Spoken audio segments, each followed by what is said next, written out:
Hi అండి. అందరికీ నమస్కారం. అమల్లోకి కొత్త ఈపీఎస్ పెన్షన్ స్కీమ్ కనీస పింఛన్ 7,500కు పెంపుపై ఉద్యోగులు ఆశలు. కేంద్రం క్లారిటీ. దీనికి సంబంధించి పూర్తి సమాచారంలోకైతే వెళ్ళిపోదాం. ఉద్యోగుల పెన్షన్ విధానంలో కేంద్ర ప్రభుత్వం సరికొత్త మార్పులు తీసుకొచ్చింది.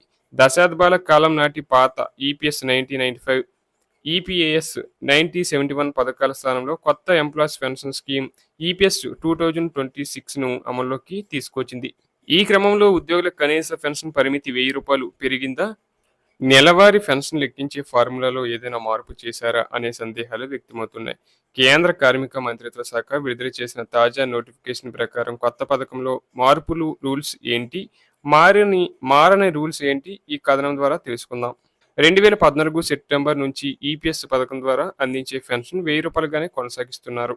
ఈ కనీస పెన్షన్ పెంచాలని ఉద్యోగులు దశాబ్ద కాలానికి పైగా డిమాండ్ చేస్తున్నారు. రూ. 1000 నుంచి 7,500కు పెంచాలని కోరుచున్నారు. ద్రవ్యోల్బణం కారణంగా ప్రస్తుతం ఇస్తున్న రూ. 1000 పెన్షన్ కనీస మందులకి సైతం సరిపోవడం లేదని ఆవేదన వ్యక్తం చేస్తున్నారు. అయితే ఇప్పుడు కొత్త పెన్షన్ స్కీమ్ అమల్లోకి వచ్చిన క్రమంలో కనీస పెన్షన్ పెంచారేమోనని తెలుసుకునే ప్రయత్నం చేస్తున్నారు. కానీ కేంద్రం ఈసారి కూడా వారికి మొండి చేయి చూపించింది. ఈపీఎస్ 2026 పథకంలోనూ కనీస పెన్షన్ రూ. 1000గానే కొనసాగిస్తున్నట్లు తెలిపింది.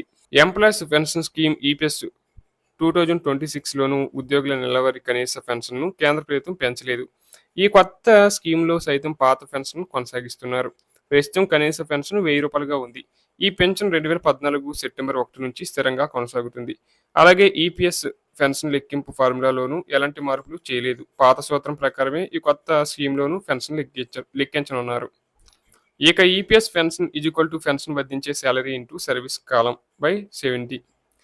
ఉద్యోగ విరమణ చేసే ముందు చివరి 60 నెలల యావరేజ్ శాలరీని బేస్ చేసుకుని లెక్కిస్తారు. మరోవైపు కొత్త పెన్షన్ పథకం అనేది ఈపీఎస్ స్కీమ్ 2026 సభ్యుడై ఉండి వేతనం నిర్దేశిత పరిమితికి ఉన్నవారికి వర్తిస్తుంది. అలాగే ఈపీఎస్ 1995, ఈపీఎస్ 1971లో సభ్యులైన వారందరికీ ఈ కొత్త స్కీమ్ సైతం వర్తిస్తుంది. ప్రస్తుతం సభ్యులు తమ రిటైర్మెంట్ వరకు ఈ కొత్త స్కీమ్ కొనసాగుతుంది. దీంతో పాటు కొత్త రూల్ ప్రకారం పెన్షన్ క్లెయిమ్ కేవలం 20 రోజుల్లోగా సెటిల్ కానుంది. ఒకవేళ ఈపీఎఫ్ఓ ఆలస్యం చేస్తే ఉద్యోగికి 12% వడ్డీతో కలిపి అధికారి చెల్లించాల్సి ఉంటుంది. ఇప్పటికే పాత స్కీమ్స్ ద్వారా పెన్షన్ పొందుతుంటే ఎలాంటి ఇబ్బంది లేదు. వారి పెన్షన్లు యథావిధిగా కొనసాగుతాయి.